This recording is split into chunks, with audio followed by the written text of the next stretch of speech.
this video tutorial, I will show you how to fix Apple Pay contact card issuer. To fix this problem, I will show you a few different methods. The first method is the method which gonna work in the most cases. This method is adding your card through the banking app itself. So for example, your bank is Chase.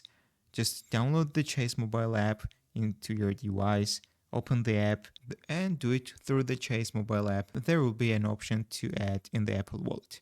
But if this is not helpful, you can do another thing. You can just try to delete the Apple Wallet from your device. Just hold on the Apple Wallet and then select Remove App. Then go to the App Store and download the Apple Wallet again into your device. So just find Apple Wallet in the search and download it again. So if this is still not working, you can do the last thing.